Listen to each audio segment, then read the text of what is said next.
This is the Horse Radio Network. This is episode 842 of Horse Tip Daily. A different horse tip, a different equine topic, a different equestrian expert every day. Horse Tip Daily brings the world of equine knowledge to you, one day at a time.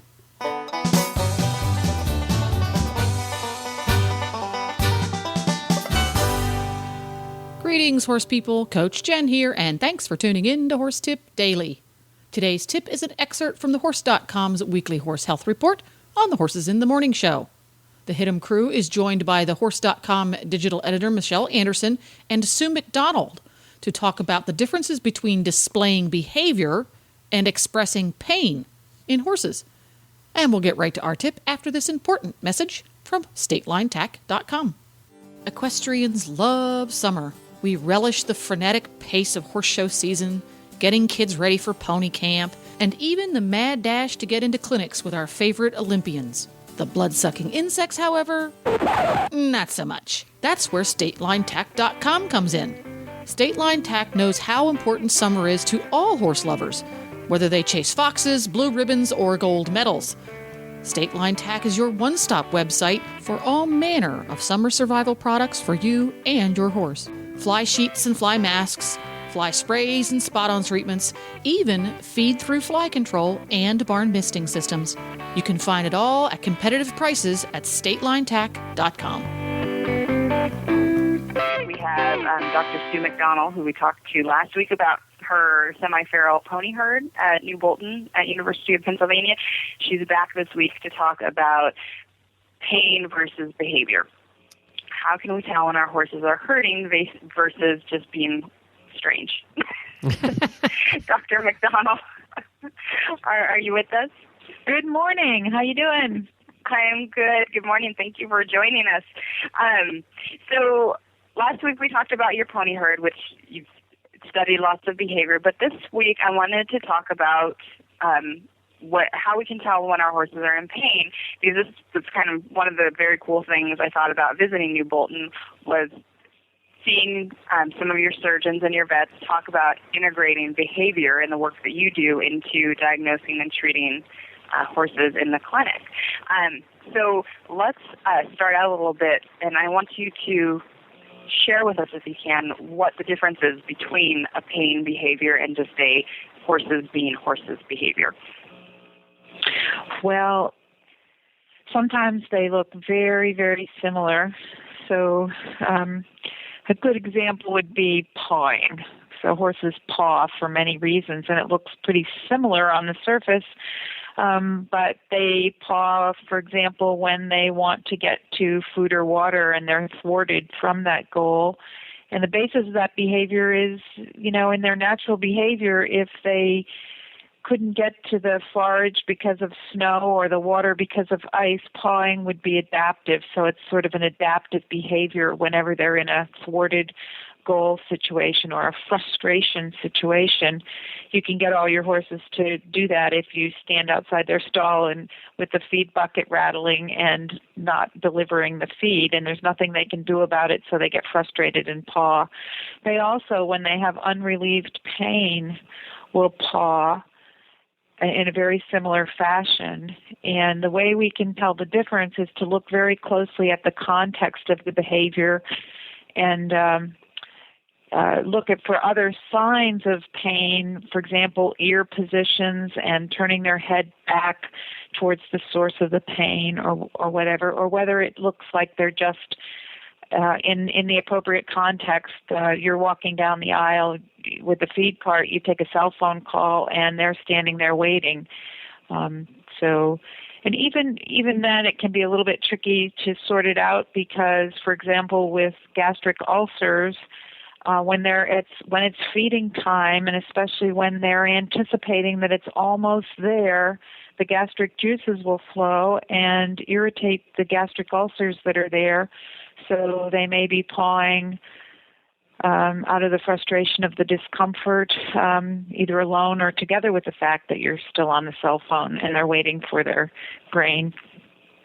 So I do not talk on my cell phone when I'm feeding my horses. That's nice. And I think I'm very quick when I feed, and they still paw. So is there anything I can do to convince them that their meal is coming no matter what, or just let them paw? Yeah, what can we do? Because there's one horse in my barn that I had to get a rubber mat and put it underneath where his bucket is, because he will dig a hole through we've redone the dirt in his stall so many times and he just keeps digging a hole. Is there anything you can do besides hobble him to get him to stop? Well, first of all, I would not hobble a horse for this reason. I think that's bordering on inhumane to do that. Because it's such a natural behavior, and we're putting them in a very unnatural situation. The solution to this problem is to give them low-quality, continuous forage like they would have under natural conditions. Now, I realize for many people that's not a practical possibility, but there are other ways that you can deliver food so that they're not getting just 2 or 3 intense meals. That brings on gastric ulcers, number one, but it also brings on this food urgency that comes with all these undesirable behaviors like pawing or banging on the door that we don't like. Yeah, and mine bangs against his gate and paws with the foot that he has swelling or inflammation of the navicular bursa. So, right. The real solution, if you can, is just to give them a continuous access to hay and not, get away from the supplements altogether if you can. There's also some automatic feeders available that deliver the feed independent of people and at fairly frequently, so that they get frequent small meals the way they would if they were foraging naturally. So, with the behavior work that you do at New Bolton, how do you observe the horses when they're at the facility? Yeah, the magic bullet in this regard is a video of the horse when it's just alone in the stall, undisturbed. We can pick up things that you would never really see even if you were standing there for 24 hours watching the horse. Maybe some of the signs of pain don't occur often enough that you sort of put it together. But when you're looking at it in fast forward, the rapid repetition of unusual movements will give you a clue as to where the pain is.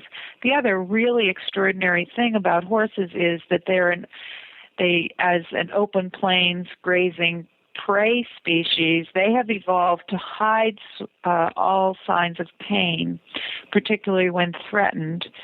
And we don't think of ourselves as a threat to our horses, but if you watch them on video, you will see them they'll be showing their signs of discomfort, and as soon as someone comes, it could be a positive distraction or a threat, but whatever it is, they stop doing it. And we see this over and over. It used to be very frustrating to clinicians, because they would watch the horse, they would see nothing, and I would turn on the video, they would walk away, and within a few minutes, I would start to see it. I could make those video clips and show them so they could see what the horse was doing when they weren't there. And now they don't get frustrated. They just call for a video. And we by default do a 24-hour continuous video, and I view that. But in reality, we usually have a pretty good clue of what's going on within the first hour of that. So it's not like you really have to go through so much. But going through the rest of it kind of confirms for you, and sometimes helps you fine-tune your diagnosis and plan for assessing with further diagnostics.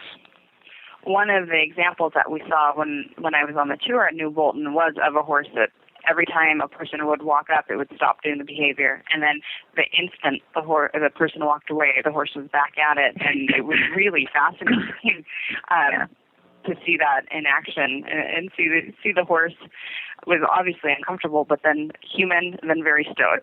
and then humans gone, very upset again. And that's very clearly a characteristic, a very adaptive characteristic for horses, not to show their signs of discomfort. That would let the predator know, this one. Which makes it even harder for us to know what's going on with our horses if they're hiding it from us. So how have you at New Bolton integrated what you know about behavior and your watching of the horses with treatment plans? Well, the first big step is to answer the question whether we think it is a physical underlying problem that can be addressed or a behavioral problem. The cool thing about when it's pain, when it can be identified and treated, which it often is here, you would expect that maybe some of the secondary behavioral changes the horse made to deal with that might continue on. But the beauty is that they usually give up those behaviors immediately once the pain is relieved. Very occasionally we'll have a horse that's still a little bit wary of certain situations. And, for example, girthing problems. When a horse has a sore back and it really starts to resent even going to the cross ties because it knows what's coming next. And those ones will sometimes, even after you've treated the back, will hang on to those signs a little bit. So then we'll get involved again and help with a behavior modification plan to help the horse understand that it's not going to hurt so much anymore. Now, we as horse owners definitely want our horses to be comfortable and happy. And sometimes I think we can, well, I don't think, I know, I can go overboard with mine. I think he hurts. Especially the more I learn, the more I realize horses react to things because they're uncomfortable or because something's going on. Like they don't just, for the most part, they don't seem to make things up or make up reasons to be naughty. So how can horse owners differentiate between behaviors and pain that they need to get their vet involved in with? Well, actually, I think many of the folks that I work with are long distance, and so I can either send them equipment and they videotape and send it to me, or in many cases they don't have the means or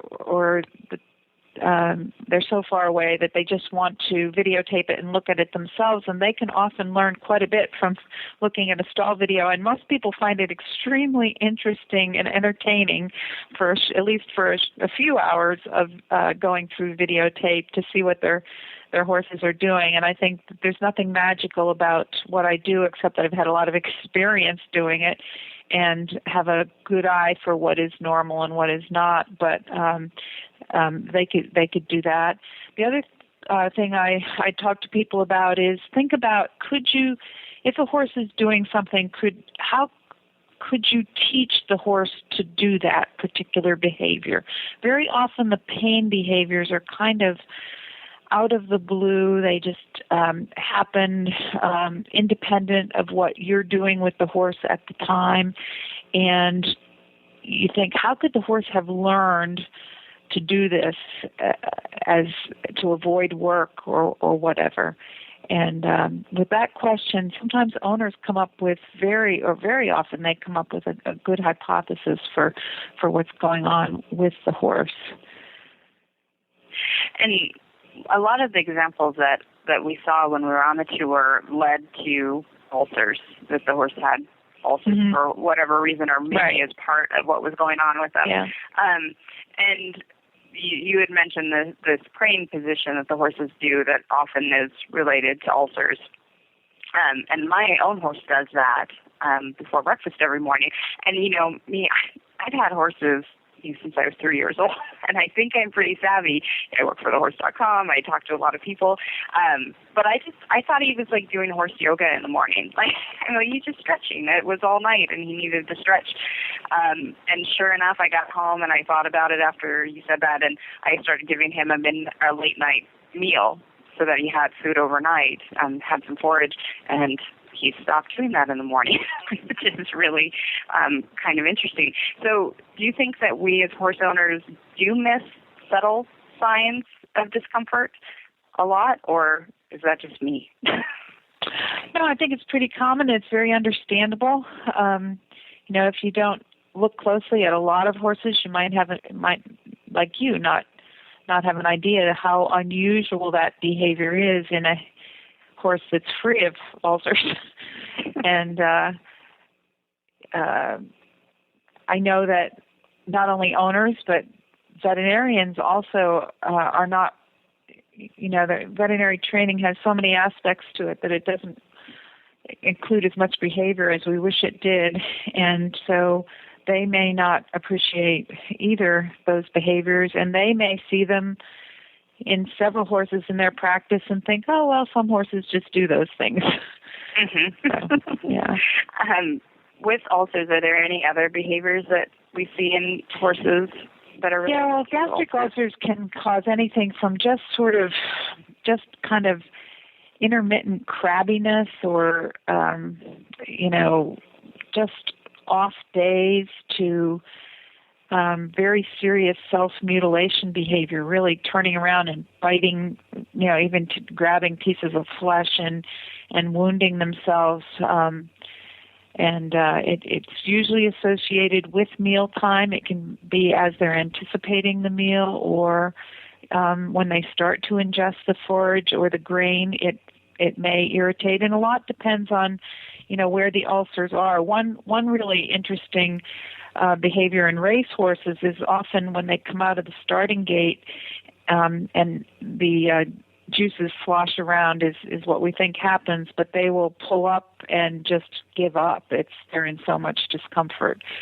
And the other interesting thing about gastric ulcers is that some horses can have fairly severe lesions and tolerate them fairly well. Other horses can have minor ulceration and have very dramatic behavior changes. When you treat them and the ulcers go away, the behavior goes away. And since in the last, 10 or 20 years when gastroscopy has become so common where you can actually visualize the lesions, you can treat them very effectively with the modern medications so that they improve within days or at least a couple weeks, and you can see such a tight association between the behavior changes and the ulcers. We've come to realize that many different types of behavior changes are connected with gastric ulcers. I gotta say though, if you're looking at horse husbands and we're acting that way, that just means we're hungry. It's a whole different thing, actually. Hey guys, some horse husbands have gastric ulcers too. yeah, that's true. Maybe that's the problem. Hey, we're running out of time here, guys. Thank you so much for joining us again. This has been interesting. Michelle, where can people? Do you have articles on this?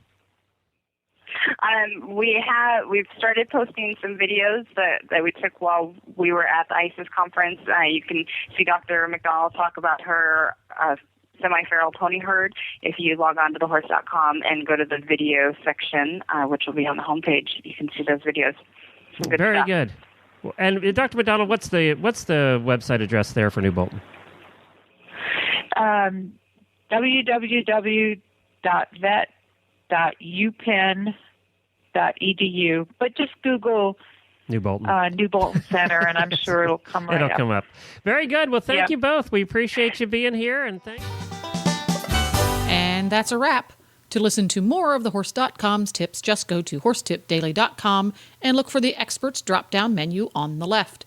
If you love listening to the Horses in the Morning gang putting in their 2 cents on all things horse, you can tune in every weekday at horsesinthemorning.com for fascinating interviews, news, stories from around the world, clever contests, and general horsey hijinks. And don't forget to support our sponsors here on Horse Tip Daily because they make these podcasts possible. This podcast has been brought to you through the generous support of StatelineTack.com. The Horse Radio Network and the Horse Radio Network hosts are not responsible for statements of guests or their opinions. Use your own judgment when listening to the tips provided by the experts on Horse Tip Daily.